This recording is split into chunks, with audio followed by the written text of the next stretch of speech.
তোমরা কি জানো একটা মানুষ কখন সফল? একটা মানুষের চাহিদা যখন শেষ হয় তখন সে সফল হয়, কিন্তু মানুষ কোনোদিনই সফল হতে পারে না, কারণ মানুষের চাহিদা কখনোই শেষ হয় না।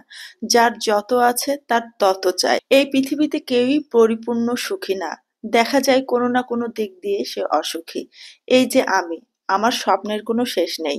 আমার ইচ্ছা আমি পুরো পৃথিবী ঘুরে দেখব, বাচ্চাদের নিয়ে বিভিন্ন দেশে বিভিন্ন জায়গায় যাব। আসলে স্বপ্ন দেখতে তো দোষ নাই, সেটা পূরণ হোক বা না হোক, কারণ প্রতিটি মানুষই স্বপ্ন দেখতে পছন্দ করে। স্বপ্ন দেখতে তো কোনো দোষ নেই। আসলে স্বপ্ন নিয়েই এই পৃথিবীতে সবাই বেঁচে থাকে। আসলে জীবনে একদিন আগে কি হবে বা একদিন পরে কি হবে তা কিন্তু আমরা কিছুই জানি না। তবে বেঁচে থাকলে সবকিছুকে মানিয়ে নিতে হয়, এটা বুঝতে পারি। শীতের আগমনে আমাদের অনেকের বাসায় কিন্তু রাজহাঁস পাতিহাঁস এইসব খাওয়া শুরু হয়ে গিয়েছে। তো আলহামদুলিল্লাহ আমার বাসায়ও অনেকদিন আগেই শুরু হয়েছে। একটা বড় রাজহাঁস আনা হয়েছিল, তার অর্ধেকটা একদিন রান্না করেছিলাম আর বাকি অর্ধেকটা আজকে রান্না করছি। আমি সব রকম মশলা দিয়ে ভালোভাবে মাংসটা মেখে নিয়েছি। এখন একটু সরিষার তেলও দিলাম, আবার সয়াবিন তেলও দিয়েছি। আপনারা যখন রাজহাঁস রান্না করবেন বা পাতিহাঁস রান্না করবেন, সরিষার তেল এবং সয়াবিন তেল দুটোই ব্যবহার করবেন, তাহলে হাঁসের যে উটকো গন্ধ সেটা কিন্তু লাগে না। আবার চাইলে শুধু সরিষার তেলেও রান্না করতে পারেন।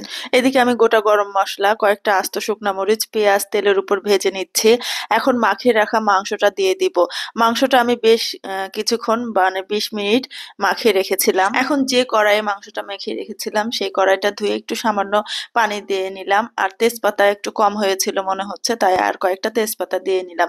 এখন এই প্রেসার কুকারের ঢাকনাটা পুরোপুরি লাগাবো না, উপরে দিয়ে অনেকক্ষণ ধরে কষাবো। আর কয়েকটা আস্ত রসুন দিলাম, দেশি রসুন। শীতকালে যেহেতু রাজহাঁস পাতিহাঁস এগুলো খেতে মজা, আর এভাবে আস্ত রসুন দিলে বেশ ভালোই লাগে।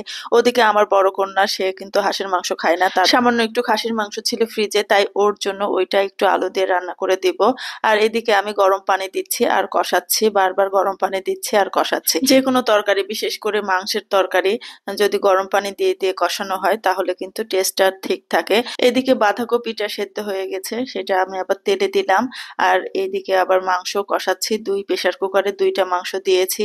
আর আমার বাচ্চাদের একটাই সমস্যা, সেটা হচ্ছে গোস্ত যদি নরম না হয় তাহলে খেতে চায় না।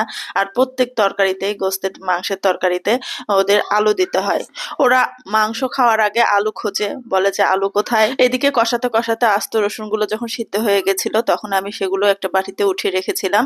এখন ঝোলের পানির সাথে সেগুলো দিয়ে দিলাম। হাঁসটা যেহেতু বেশ বড়সড় ছিল, তাই বেশ কয়েকটি প্রেসার কুকারে বাসি দেওয়া লেগেছে, তারপরে সিদ্ধ হয়েছে। যাই হোক, আজকের মতো রান্না বান্না এখানেই শেষ। আজকের ভিডিওটা তাহলে এখানেই শেষ করছি। দেখা হয়ে যাবে নেক্সট কোনো সুন্দর ভিডিওতে। সেই পর্যন্ত সবাই ভালো থাকবেন, সুস্থ থাকবেন। আর ভিডিওটি ভালো লাগলে লাইক কমেন্ট শেয়ার করবেন। সবার সুস্বাস্থ্য কামনা করে এখানে বিদায় নিচ্ছি। আল্লাহ হাফেজ।